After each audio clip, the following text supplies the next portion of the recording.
This morning to the EV Energy Taskforce webinar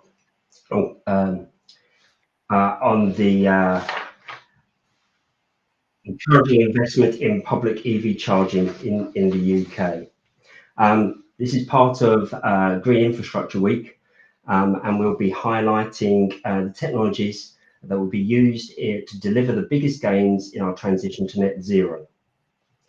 Zemo Partnership is an official partner of the Green Infrastructure Week, and as conveners of the EV Energy Taskforce, we're holding two webinars during the week, focusing on the output of the Taskforce recent report, Charging the Future Drivers for Success. I'm Jonathan Murray. I'm the Policy and Operations Director at the Zemo Partnership, and I'm also the convener of the EV Energy Taskforce.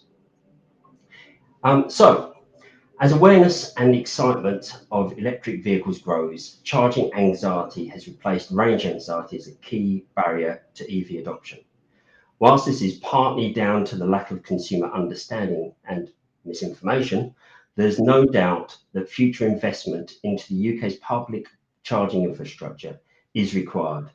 If we're going to give motorists both the means and confidence to switch to electric vehicles and achieve our phase-out targets for internal combustion engines by 2035. In this webinar, we will be exploring the different business models currently used and expected within the charging market, the barriers which these business models are exposed to, and the policy measures to encourage deployment. We will also be looking at how capital investment can be mobilised and potential solutions to encouraging sizable investment in EV charging infrastructure, which is going to be needed over the coming decade. I'm pleased to say I'm joined today by Roy Williamson, who is an independent expert and now chair of Recharge, a Nordic charge point network operator, and by Lauren Pamma, program director, at Green Finance Institute. After we've heard from both of them, there will be an opportunity for Q&As, which you can submit via the chat box at the side of your screen. And we'll be selecting questions to pose to both of them. Now, I'd like to hand over in a moment to our two speakers, just to say a little bit more about them. Roy has huge experience. He led BP in the electric charging and future mobility space by developing a disruptive strategy and delivering through M&A and strategic partners to develop what is now BP Pulse. He's recently been appointed as chairman of Recharge, a leading charge point network operator in the Nordic countries. Roy has been a key member of the EV Energy Taskforce, and Roy will be presenting work coming out of the EV Energy Taskforce encouraging investment in public EV charging in the UK, a report he produced in collaboration with Cenex, Energy Systems Catapult and Green Finance Institute. Also presenting will be Lauren Pamma, Program Director at the Green Finance Institute. Lauren is the Program Director at the Green Financial Institute, where she leads the Coalition for the Decarbonisation of Road Transport. Lauren is also a member of the EV Energy Taskforce Steering Group. Lauren will be presenting the Green Finance Institute's report, Road to Zero, Unlocking Public and Private Capital to Decarbonise Road Transport, which focuses on two key aspects of the road transport decarbonisation challenge: purchasing and leasing of electric vehicles by consumers and accelerating the roll out of electric vehicle charging infrastructure, and how to engage capital in investing in that sector. And it'll be the latter part of that report that she will be focusing on. So with that, I would like to hand over, first of all, to Roy, who will be presenting, and followed by Lauren. So. Thanks, Jonathan. Hope you can hear me all right. Lauren, can you give me a thumbs up if you can hear me? Good. That's all good. Pleasure to be here, and really good to have the opportunity to have a conversation with you all on how we get private investment in public infrastructure charging accelerated in the UK context. as Jonathan said, my background is with BP and more recently with other charge point operators around the world. I've also worked with private equity and venture capital investors in trying to assess charge point installation opportunities. So I've got a sort of sense and a feel of what people are looking for, what they're not looking for, and also what I think would help attract greater investment in the UK. I think it's important to note that we wrote this report. Lauren, myself, and members from Cenex and RFI got together. Sort of third quarter last year, we published this report, and the pace and scale of change in this market is enormous. So even some of the data that we were considering then now seems somewhat out of date. But I think the principles still apply.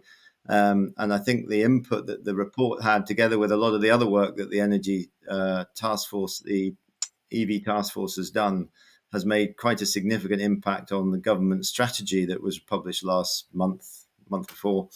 And you can see that in some of the actions that have come out. So we're just going to walk you through, between Lauren and I, we're going to walk you through a perspective on how we see investors viewing this market, what we see as the big barriers. GFI did a very good survey of its members and to understand what barriers and opportunities they saw in the charging space. And just to give you a perspective of what we think might be some of the solutions, some of which have already been adopted by government, at least in principle, and some of which we still need to persuade.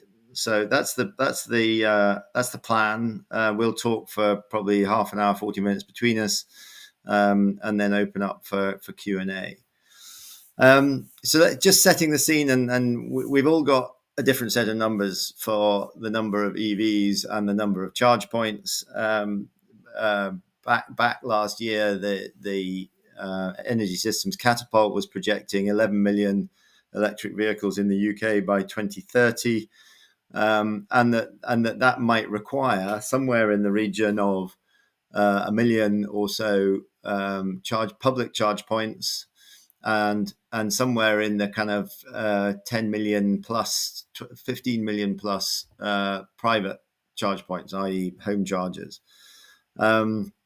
Those numbers, and the important thing about those numbers is not just the absolute numbers of public charge points. We're going to focus this conversation entirely on public charge points.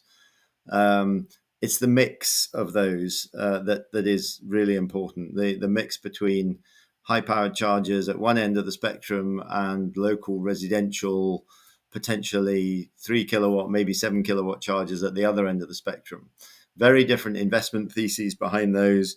Very different delivery to the customer and the consumer, very different use cases required in each of those cases. So when one hears of figures like, I think the government was saying 300,000 charge points by 2030, there's a lot of apples and pears in those numbers, and it's very dangerous to think about it in complete, because the cost of a 150 kilowatt charger is 20x the cost of a 3 kilowatt or a 7 kilowatt charger. So you just got to think about it in those terms. So if we move to the next slide, I'm not in charge of the slides here, so I'm going to call the progression of them. When one talks to investors, when one thinks about how to drive accelerated investment in the UK, that we'll come to returns, and obviously the returns are really important, but the risk profile in this sort of market is probably more important than in many other infrastructure markets. Why? Because of the nascency and the stage of development of the market itself. So EV charging is growing rapidly, we know that, but it's also very early in its development, and the steepness of the curve is alarming to some investors. And those risks have been kind of the type of risks that are of most concern are laid out here. And if I just go very briefly left to right, technology risk, when one talks to venture capitalists at one end of the scale, they expect technology risk, they price technology risk in, they look for higher returns, they look for bigger exits, but they also expect a higher degree of failure. As you move up through to more private equity type corporate investors and then infrastructure investors, the risk appetite reduces dramatically, and the expectation that, first of all, the technology is proven and not in question. The expectation of that changes dramatically. So, and we're at that stage in the EV charging market where I think we've got through the initial technology risk was, are EVs going to exist, or is it going to be continued efficiency of ICE engines, or is it going to be hydrogen that actually takes over above EVs? Now that conversation is long gone, or at least gone, and there is a recognition that the risk in terms of EV adoption is relatively low as a technology risk. But there are other risks involved here. Technology, what sort of hardware is going to be required? What sort of software is going to be required? Should we invest today ahead of the curve? Should we wait until all of this is sorted? Now, many of those questions, the kind of CHAdeMO CCS question is pretty much resolved for the UK. And many of the other protocols have now been adopted that mean that technology risk is reduced significantly, and I think investors are now feeling much more comfortable with that.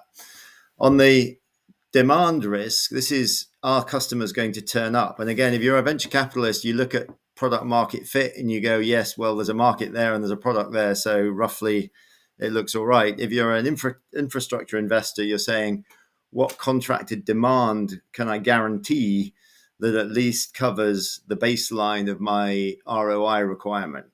So if you think about the difference in approach is pretty significant.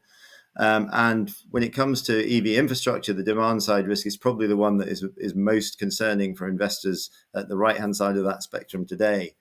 Now, that can be mitigated. Lauren will talk a little bit about how we might do that, but obviously fleets and contracted fleets are one way of doing that.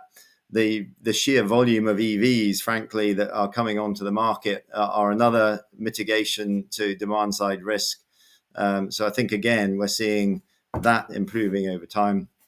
Policy risk is always going to be there. This is either a change of government or a change of policy, and a set of assertions that one makes when one's putting an investment thesis together are suddenly undermined by new pricing regulations or new payment regulations or new technology requirements, which are much more costly than previous assumptions. So, and again, I think the government now has laid out its hypotheses in this space and laid out a pretty clear set of for its direction of travel.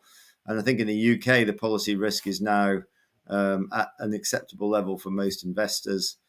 Operating risk, again, was a big issue. It still is a big issue for many. If you look at the uptime in the UK of chargers, and those of us with EVs will know this to our cost, there is a huge problem with the effectiveness of chargers, the reliability of chargers. And that's all about, can the charge point operators operate these things? Can the EMSPs interface with this hardware in a really effective way? And that risk still exists. But again, I think the more modern equipment and the new software availability is solving a lot of those problems. And the uptimes are gradually creeping upwards to a point where they're getting close to what the benchmark would be, which would probably be fueling availability in petrol stations, which is much higher, 99 point something. Whereas in many charge point operations, we're down in the low 90s, maybe even the high 80s. So operating risk remains an issue, but I think is getting there. And then lastly, and we'll talk about this, is not just the grid and network planning risks, but the transparency and predictability of this has been the big challenge. When you go and look at the site, you have no idea whether the grid connection is going to cost you tens of thousands or tens of millions, almost, certainly millions in some cases. So there is a huge uncertainty and risk associated with in your economic model of whether the grid will be able to be supplied to you, the power will be able to be supplied to you at a reasonable cost. And again, the government is working on resolving that, and Lauren can talk a little bit to that later on.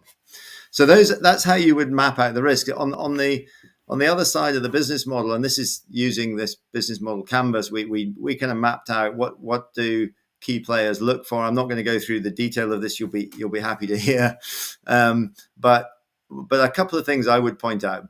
On the left hand side, you see the partners involved in this ecosystem, and one thing that we've learned, and I learned both in corporate and in the investment space, is the number of parties involved in this space is enormous, and those players that used to work in just one industry vertical and be happy with all the relationships they had developed in that space suddenly have to open up their relationship book, if you like, and deal with a whole load of new players across automotive, across energy, across oil and gas, across infrastructure, across transport, etc., etc. So the breadth of ecosystem players in this space is much higher than in many other domains. And on the bottom right, we've talked about the risks and some of the costs. The revenue models in charge point operation in particular are as yet unproven, and people are testing various different models, but there are obviously simple ways of making money out of this, charging for your electricity and taking a margin on that.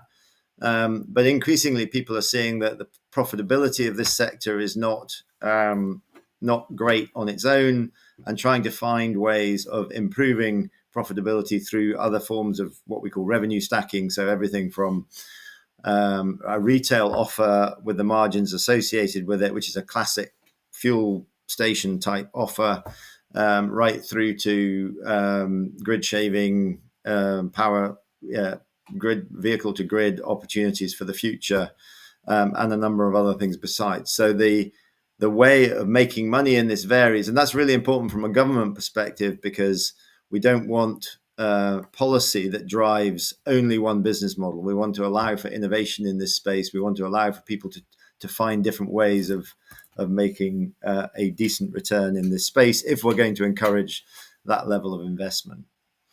So if we move to the next slide, one of the things we did as part of this study was we said, well, let's take a standard set of costs and revenues. So this is pure charging revenue and pure charging costs. And let's look at, for a given utilization rate, and utilization being a percentage of total available time that's actually used for charging, what sort of returns are we seeing with different types of solutions? And this graph on the left, you can see that the for a given investment, which was, I think we were using 600 plus 50,000 of investment, you can see that at we had a low, medium, and high scenario for utilization rates.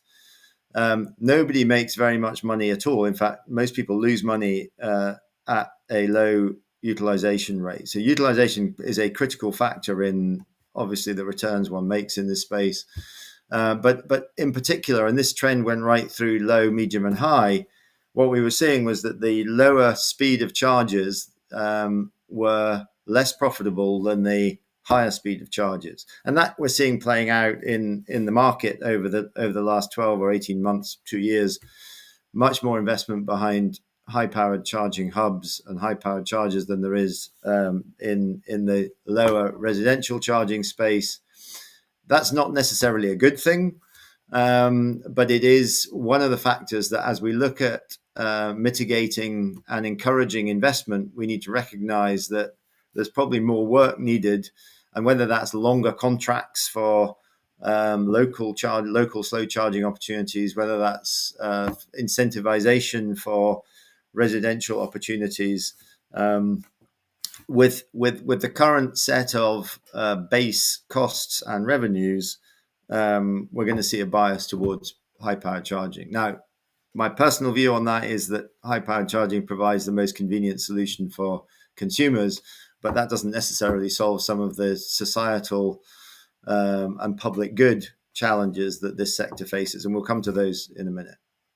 If we flip to the next slide, and I'm going to keep moving more quickly, I'm going to hand over to Lauren in just a second. But the GFI in particular did a great piece of work around, what are the financial and non-financial barriers. This is in the report.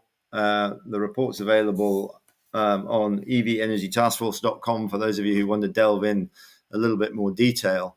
But what was clear was that the overall, from my perspective, the thing that struck me was actually many of the barriers are actually not financial. They're practical, pragmatic challenges that people are facing in delays associated with either grid connections or local authority approvals, or simply just having to deal with people that aren't familiar with this space because of the nascent nature of the market.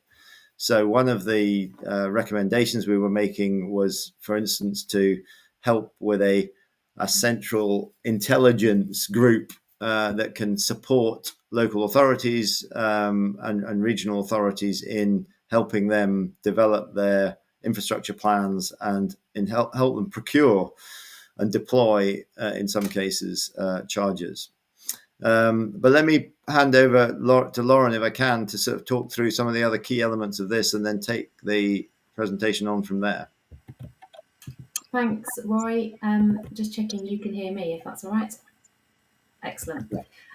So yeah, as Jonathan said, I'm a program director at the Green Finance Institute. We're a government-backed but independent organisation established about 2.5 years ago to accelerate investment into parts of the economy that need to decarbonise at pace. So I lead our coalition for the decarbonisation of road transport, and that's a coalition consisting of more than 50 members drawn from across finance, industry, academia, local and national government, civil society, with a mission to mobilise capital at the pace and scale that's needed to unlock the barriers to decarbonisation.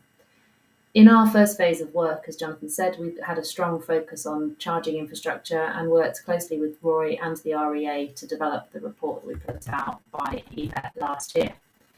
I'm just going to stay on this slide for a moment, and I know Roy's already outlined some of the barriers to the rollout of public charging infrastructure.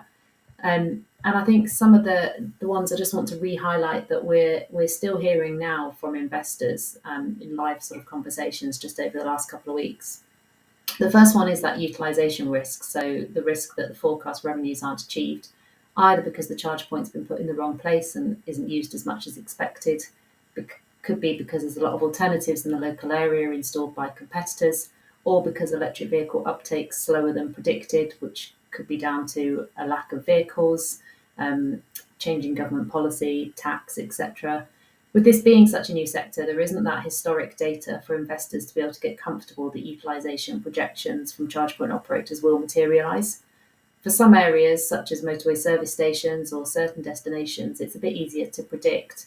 And this challenge will fall away over time as more data becomes available. But I think what we do need to do is work together to see if there is a way of getting more data in front of investors to get them comfortable more quickly. The second one is the obsolescence risk, and this essentially boils down to likely costs. So how long will a charge point last before it needs replacing? How much will it cost to replace? Is it just a bit above ground that needs replacing? Is it the connections below? And what are those ongoing maintenance costs that impact on the cash flows as well? And then there is still, I think, a barrier of investor knowledge. So as this market is growing and maturing and the level of risk starts to decline, it's bringing new types of investors into play who have the scale of capital that's needed to accelerate the rollout. But these investors aren't as familiar with the different types of technology and the infrastructure and what they'll see as a new asset class, and therefore perceive it as more risky. And they've got a lot of questions for charge point operators and other people in the ecosystem that they need to get comfortable with. So there's definitely a sort of learning curve that we need to move through before the pension funds, etc., really start to invest at the scale we need. So I'm going to touch on the role that finance has in accelerating EV infrastructure in a moment. But first, I just want to talk about the role of local authorities. If we can move on to the next slide. Reaching net zero isn't just about the capital markets and industry. It's also about investing and working with local authorities, enterprise partnerships and businesses who've got a crucial role in designing the projects that get particular areas to net zero as quickly as possible. and making sure that that pipeline of shovel-ready projects is actually there to absorb the capital that's sort of ready to invest in the market. Something we heard loud and clear from local authorities when we ran the workshops on the barriers was the lack of capacity that they have to not only deliver EV charge points in their area, but before that delivery stage, the lack of internal resource to develop the strategies for what they need, how that fits with their wider public transport goals, and then the time and space to understand how to get that financed and implemented, alongside all the other competing priorities local authorities have today, things like the rising costs of adult social care, local roads, all their other net zero activities, at a time when spending budgets are facing real-time cuts. And failing to resource up local authorities appropriately does lead to a couple of risks. Firstly, wrong decisions can be made by people who don't have the relevant expertise or the time to consider all the options, which can lead to the wrong partners being brought in, assets going into the wrong place, or the wrong type and speed for what local residents actually need. And then secondly, the risk of poor service and maintenance contracts being put in place without the right KPIs, which means that charge points aren't serviced and stop working. So really helping local authorities to think through the right business model to have in place is key. Charge points, obviously, then, which don't work and are in the wrong place, don't give a great consumer experience. Bad news spreads fast, and this can impact consumer confidence, putting the transition to EV at risk. So one of the things, as Roy said, we called for was the funding of a central team that could help resource up local authorities. And we were really pleased to see in the government's infrastructure strategy that they ring-fenced £50 million of the levy fund to provide resources, i.e. people, to actually help local authorities develop strategies, go out and procure contracts, and then manage the delivery through to completion.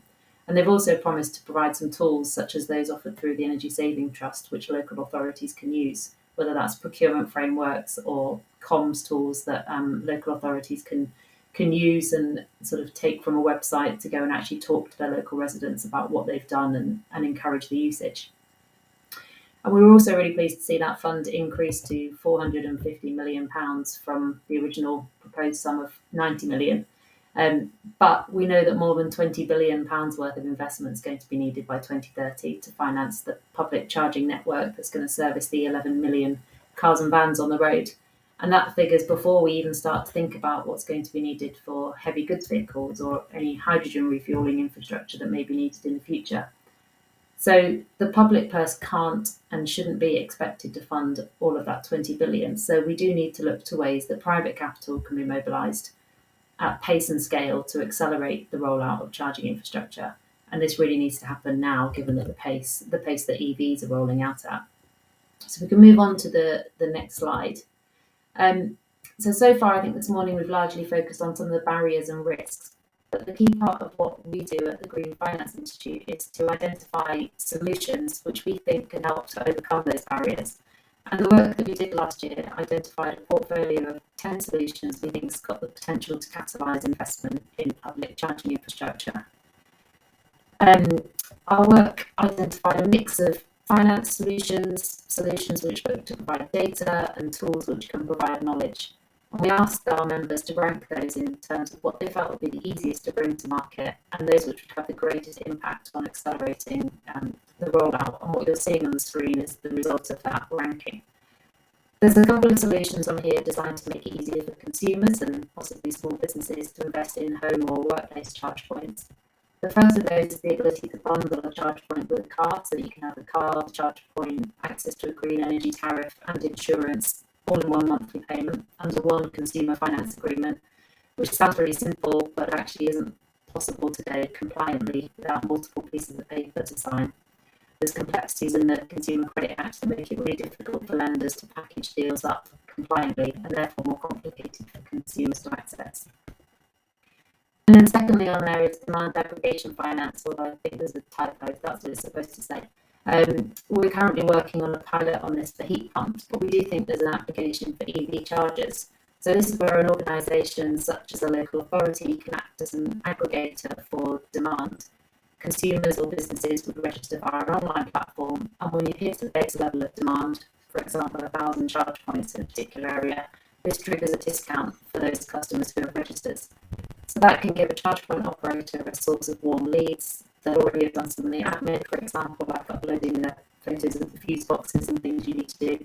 And then a finance provider can sit behind this and provide a consumer finance solution or business finance solution and come in and do the installation. So I'll just talk you through a couple of the other initiatives in a little bit more detail if we just move on to the next slide, starting with the finance ones. So I'll start on the bottom right with community municipal investments. This is a green finance product that's growing in popularity, also known as local climate bonds. So these are a type of community municipal investment that allow local authorities to identify specific initiatives in their neighbourhoods, for example, the installation of public charging infrastructure, and raise investments in increments as little as £5 through a crowdfunding model with local residents. This offers a source of funds for a local authority that can be cheaper than the Public Works Loan Board, can diversify a council's funding base, and is a really great way to engage the local community in plans for decarbonisation. Alongside Abundance Investments, we recently launched a campaign to encourage and support local councils in the UK who have declared a climate emergency to launch a local climate bond. We've already seen Islington raise £1 million through this earlier this year, some of which is to be spent on EV charging. And then Camden Council and Cotswold District Council are the two most recent ones who have gone live with their climate bonds today and are currently still open to investors. And we're now looking at how schemes such as this can be opened up to institutional investors so we can really enable that greater scale of capital to be raised. Moving to the left, we're also working on what we're calling the Transport Infrastructure Facility, or the TIF, because what we really like is more three-letter acronyms in this industry. And this seeks to bring together public and private capital to support the rollout of charging infrastructure, really focusing on those areas of market failure which aren't expected to be addressed through current available solutions. For example, areas where utilisation rates today won't give the returns that investors are looking for, which could be the more rural areas or perhaps seasonal demand, but where infrastructure is really needed to give consumers confidence to switch. So this is about trying to get infrastructure in ahead of need, but not so far ahead of need that it goes in and is obsolete before it starts to be used. What we're thinking is that public finance, or perhaps finance from philanthropic organisations, would be used to de-risk private capital. And that could be via a number of options, including revenue or credit guarantees, some financial loss against construction risk, or a first loss mechanism. Jumping to the top right, we're going to also look at utilisation linked loans for charge points. So this will be a loan mechanism perhaps available to small businesses or charge point providers and local authorities, where the repayments are linked to the utilisation rate of the charge point. But a bit like student loans, which are written off after a certain period of time if earnings haven't reached a certain threshold, there could be a point at which the loan's written off if the expected utilisation hasn't materialised. So this again can help supply of charge points go in ahead of demand, and by using private capital to provide the loan, ensures that that public capital can be retained and deployed only where it's really needed. And then finally, we've got revenue guarantees listed separately on this slide as well. And to be frank, when we did discuss this with charge point operators in a workshop, there were mixed feelings. I think investors liked the idea, unsurprisingly, as it takes away their key risk of utilisation. But some of the charge point operators were less convinced of the need for this. Mainly those who were comfortable with their utilisation assumptions saw this as perhaps giving a helping hand to companies who hadn't maybe done the right due diligence on their site location. So an alternative to this could be to consider how local businesses can collaborate and aggregate demand for charging infrastructure, come together to share the financial cost of the grid upgrades required, and then engage with charge point providers to sort of identify the demand for hubs that could service fleets as well as local residents and visitors. And perhaps if the fleets could commit to pay for a certain number of kilowatt hours of energy per month, this gives you that base level of utilisation and therefore guaranteed revenue, which can help de-risk investment in a public site. There's a bit more thinking for us to be done on that one. And then just moving on to our final slide. More broadly, we identified a number of non-financial solutions which we think can have an impact. As I said before, as the charging infrastructure sector matures, it's bringing in new investors who aren't as familiar with technology, the risks, the different business models, etc. When we've spoken to charge point operators that have been talking to investors... Lauren? Yeah? You're just breaking up a little bit. Oh, but sorry. You weren't a second ago, so maybe you've moved something. Haven't moved anything. Maybe it's that water coming in. Is that any better? That's better. That's better. Okay. Yeah, brilliant. Yeah, so as the sector matures, it's bringing in new investors who aren't as familiar with the technology and the risks and the business models. So we've spoken over the last few weeks to a number of charge point operators who have been talking to investors to raise funds, and the feedback is that they're being asked the same questions by most of them. So we're collaborating with Pamma, who are a trade association for some of the charge point manufacturers, amongst other things, on an investor handbook, which will bring together information, for example, on different types of chargers, business models, information around how they're maintained and serviced, and that can be used by credit committees within financial institutions to build knowledge and answer some of those questions up front. There's a lot of material out there for local authorities and a fair amount for consumers, but nothing that's really specifically aimed at investors.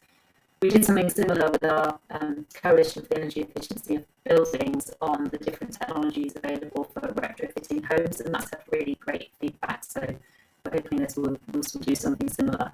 And we may well be coming out to some of you soon for input, because we're really keen to understand from the finance perspective, what is it, where are the gaps in your knowledge, and from a charge point provider's perspective, what are the questions that you're getting asked each time. Transparency of data then is another area that could really help to speed up investment. So too often, I think some of the business models are built using assumptions and estimates of grid connection costs, which can take a while to come back when requested. And if those numbers that come back are higher than expected, that can render a business case uncommercial, and a lot of time and effort has gone into completing that in the first place.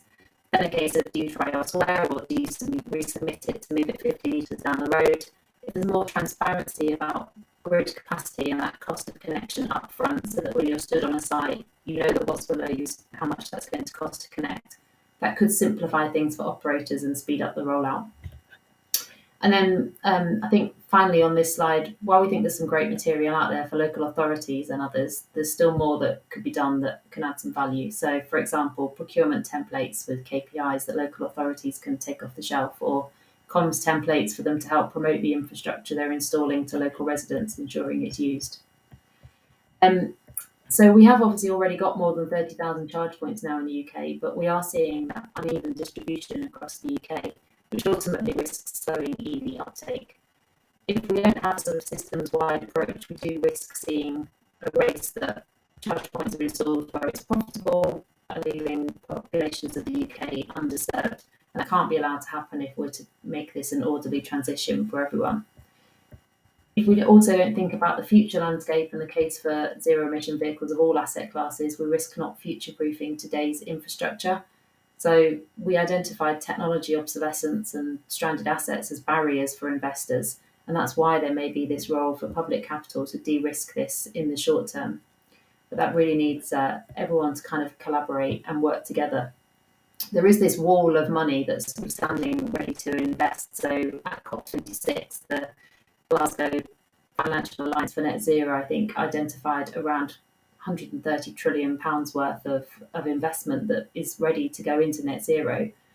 One of the challenges is finding places for that capital to be deployed. So we really need to make sure that the market's ready to absorb that capital and able to scale up quickly, which means public and private sector working together to invest in skills, technology and business information, business innovation. For example, ensuring that there's enough trained installers to actually get these charge points in the ground, that they're working and that they're regularly maintained.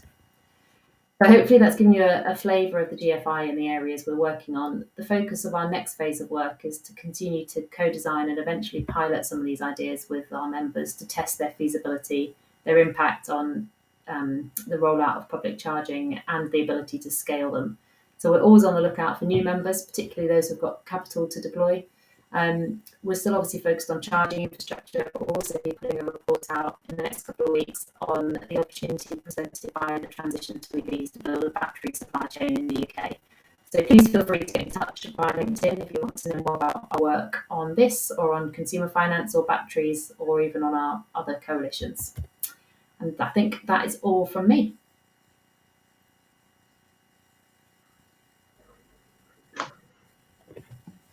Thank you so much, Lauren and Roy. And apologies, we did have some problems there with the sound break occasion, but I hopefully was able to understand clearly the messages that were being provided there. The presentation and the materials will be available after the webinar, so you can review them along with getting in contact with me. Okay, so we now come to our question and answer session after two very interesting and informative presentations. Please do post your questions in the chat. I'd like to sort of kick off with one question while people are thinking about that. We've got a couple of questions starting to appear, but one of the things that has struck me being involved in this process, you know, and the whole point when the EV Energy Taskforce was set up back in 2018 was the realization that the size of the task and the lack of the number of working within silos and the lack of reaching out between the different sectors and the need to sort of break that down. We've heard a couple of times it being mentioned, you know, the lack of knowledge or the connectivity between different sectors and different partners involved, and the need to open up your partnership contact book to make those connections. And the in terms of mobilizing finance, the funds that are available and trying to find locations for them to reach out to. The scale of the pace that we've got going on in the next decade, if we're going to meet these targets, is quite large. What are the key thing in terms of getting these different sectors to work together more effectively that needs to be tackled, and is that a really key issue that has to be addressed? Pose that to Roy first of all from the investment side, and yeah, it's an interesting question because I've seen this both from the corporate side. I also work with Accenture a couple of days a month to help them with their e-mobility strategy, and they are, and I'm sure they wouldn't mind me saying this, they are having to kind of redesign the way they work. This is just one example. Because they work traditionally, any consultancy works in verticals, industry verticals, and suddenly they're finding, well, hang on a minute, we can't deal with EV infrastructure through our energy verticals because we've got to work across those teams. So they're having to create convergence teams, as they call them, who are focused on bringing different skill sets, different experience sets together in one place, so that they can make decisions and they can make. So that's kind of one thought, and I think many companies are doing the same sort of thing across different sectors. I think the other thing that one has to do pretty early on when looking at partners, and this is true of any strategic partnership relationship, is figure out who's doing what, who owns which bit of the value chain, and being very transparent and upfront about that. And inevitably, in the case of EV infrastructure, there will be overlaps and there'll be opportunities for internal competition for different parts of the value. And I think the trick, in my experience, to do it is to be upfront about that and say, well, you've got a business in whatever it is, home charging, but this partnership wants to address home charging, so those two will have to compete with each other, and be kind of open and transparent about it, rather than trying to second guess what somebody else's motives are in being involved in this particular bit of the pie. So a couple of thoughts from me on that subject, but it's not easy because many of the startups are much better at this because they don't have the legacy relationships and infrastructure, and they can just get on and do it. I think the bigger players are finding this more difficult because they're not used to dealing across these verticals. Yeah. Yeah, I'd echo that. I think there's probably no one silver bullet that's going to answer this question, but it is about just increased communication and collaboration. And I think you're seeing that even within the large banks now. So suddenly, financing charging infrastructure involves talking to their leasing company or their fleet businesses. There's project finance involved. There's infrastructure finance. There's their public sector team to talk to local authorities. So I think not only consultants having to think differently, but even within a bank, they're all talking to each other more as well, because there's different elements to finance.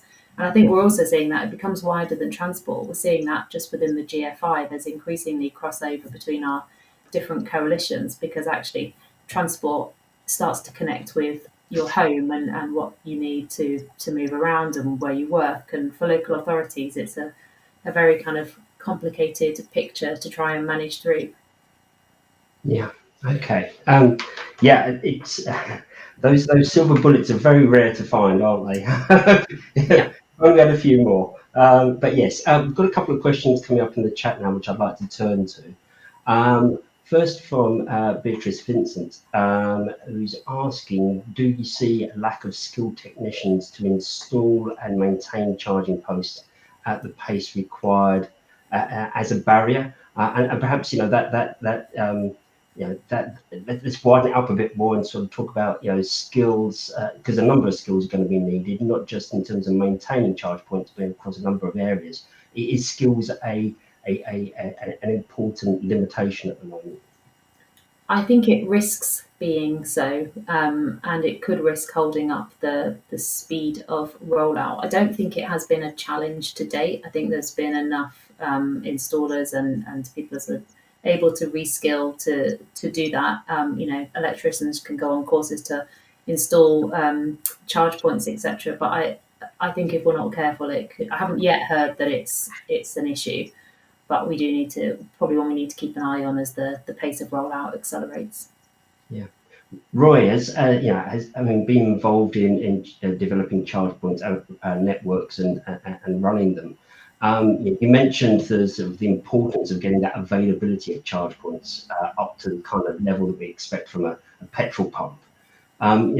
What are the key things that we need to do to achieve that? What are the next steps that are needed to get up to that 99% of availability for the charge point? Well, a couple of things. I think the hardware itself needs to improve, or has improved, and has improved dramatically actually over the last few years.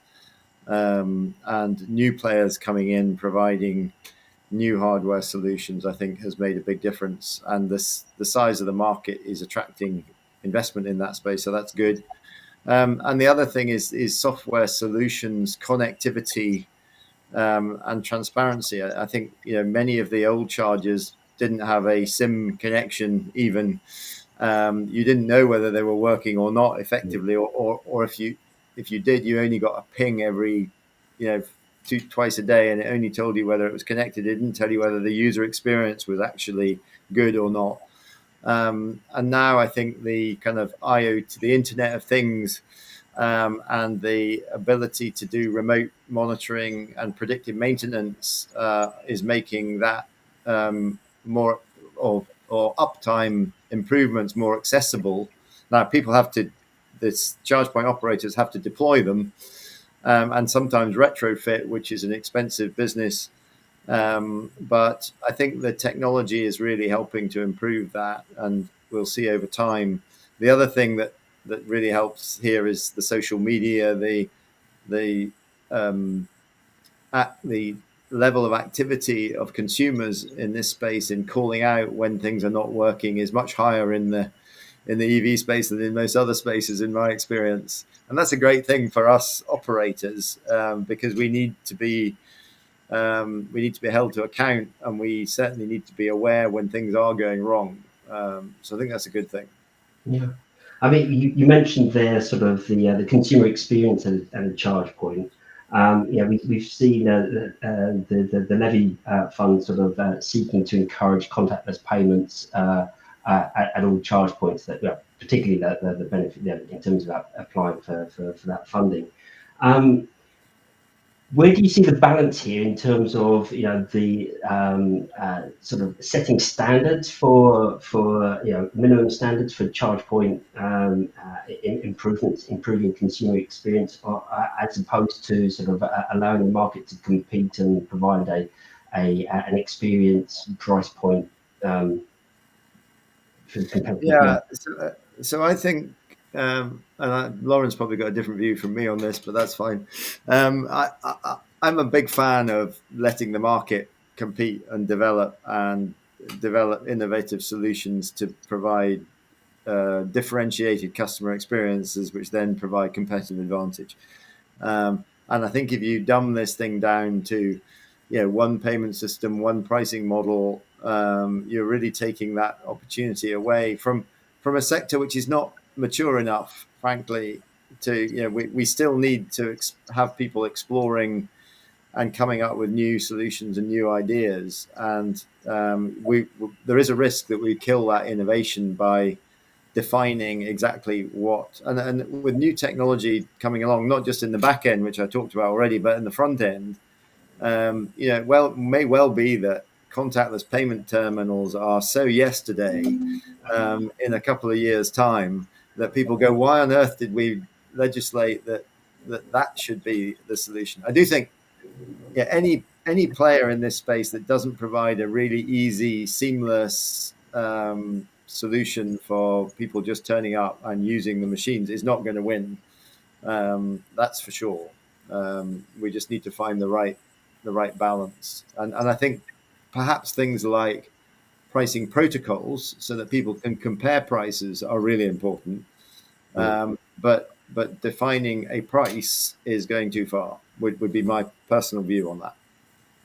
I actually don't disagree with Roy, and I do, I do think that I mean, I can see the advantages to a charge point operator in having a subscription model that brings some customer loyalty in, and therefore drives business their way rather than to a competitor.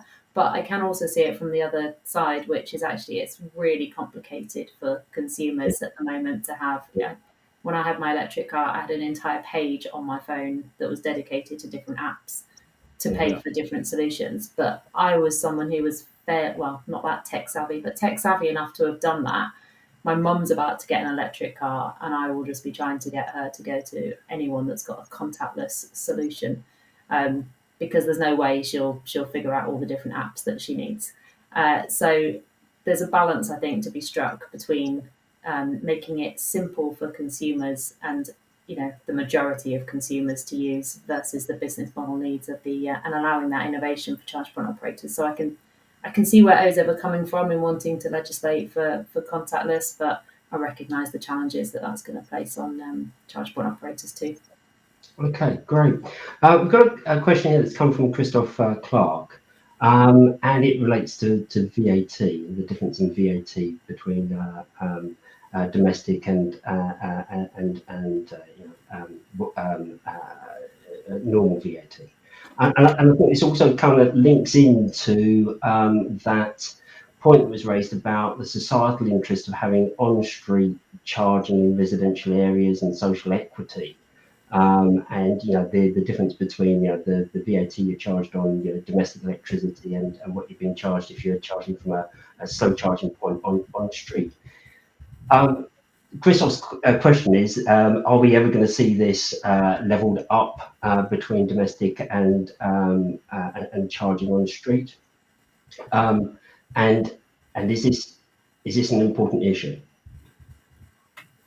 Roy, do you want to? Well, perhaps Lauren's better placed to answer this, but I think it's an important issue. It's been around for some time. It's clearly unfair on those who don't have off-street parking available, or at least home charging availability. It needs to be fixed. I'm quite surprised it wasn't in the government strategy paper, personally, because I think it's one of the things that could make a real difference. So I think I agree with the sentiment of the question, but I don't know if it's going to be solved or not. Yeah, I'm none the wiser either, but I agree. It's an issue that needs to be looked at an appropriate point. Okay, yeah. Changing VAT rates is, we inherit these things, and they're difficult to change once they're there. Okay, we're coming to the end, and Lauren and Mes have posted links to where the reports can be accessed if you're interested in any of the reports. I think I'd like to just finish with one final question before we close, unless we see anything pop up in the chat. And that is, we've recently seen the publishment of the EV infrastructure strategy from OZEV, which has been much awaited. Yeah, and one of the risks that's been referred to is policy risk. Does the infrastructure strategy provide the policy confidence over the horizon that we need, or do we need to go further than that in terms of providing the policy certainty that's needed to encourage the investment and the magnitude that require the coming years? I mean, in an ideal world, that infrastructure strategy would have looked at, HGVs, heat, energy resources, and actually a whole sort of UK wide, what's our energy resource going to be, therefore what infrastructure do we need, where does it need to be, how are consumers going to charge their vehicles, and what would they prefer to do, and a great big map of everything that's needed for everything going out into the future, so you've got certainty. But that's really difficult to do, and involves a lot of people working together across even more sectors than worked together to pull the infrastructure strategy into place. So I think what it has done is set out a clear kind of pathway and some recommendations for local authorities to give them the confidence and the sort of incentive to go out and install local charging infrastructure for their residents. I think it's a step in the right direction, but you can always say, well, it could have covered this and it could have covered that, but I think it's a step in the right direction. Right. Anything to add to that, Rory? Yeah, no, I was pleasantly surprised at what it included, to be honest. I think it hit the right notes. I mean, obviously it doesn't, a lot of it is subject to, further work, and therefore it doesn't define exactly what the policy is. It's a strategy document, not a policy document in that context. But I think it does provide the roadmap, and if I think people are getting more and more confident that this is a market worth investing in, and we're seeing that in the level of investment at the moment and the announcements that are being made over the last few months even. So yes, I think it's a positive thing. Okay, one last question which just popped up from Christoph Clark again, and I think it relates to the infrastructure strategy, sort of highlighting sort of a minimum of 10-fold increase in public charge points over the coming decade, and the rate at which they need to be deployed. What is the key thing that we can? How can we fast track that process to facilitate that deployment? What is the key thing that you'd like to see to make that big difference? I think I'll say again, there's no silver bullet, but I think this is about people coming together. I mean, read the reports that we've written, and I think some of the answers are in there. But this is about people coming together to break down all those granular barriers and really trying to get that money in at the scale it's needed and quicker. I think for me, it's a practical thing about grid access and both transparency, cost, and speed of deployment. I think actually there's probably a doubling of, and I'm making this number up, but I bet it's probably pretty close. There's probably a double the number of chargers that are waiting to be deployed and have been approved this year by operators, but are just waiting because of bureaucratic and some practical grid connection issues. And actually, that grid upgrade is a no regrets activity as well, because if it's not used for charging infrastructure, it would be used for something else. So that probably is the thing. Let's just crack on and get that grid reinforced and ready for all this electric stuff. Right. Well, look, I'm afraid we've got no more time for questions, so we're coming to the close now. So thank you very much for participating in this webinar as part of the work for EV Energy Taskforce, encouraging investment in public charging infrastructure as part of our contribution to Green Infrastructure Week. I'd like to thank Roy and Lauren as our speakers for their presentations, very informative presentations, and to handling the questions that we've fired at them. It's been absolutely fascinating, so thank you very much for taking the time to participate today. And I hope you, the audience, have also enjoyed the webinar and found it useful. The webinar has been recorded and will be made available through the EV Energy Taskforce website, along with the reports, and also the report from GFI is available from their website. So with that, I'd like to say thank you for joining us today, and have a very good day. Thank you. Thank you. Thank you. Bye-bye.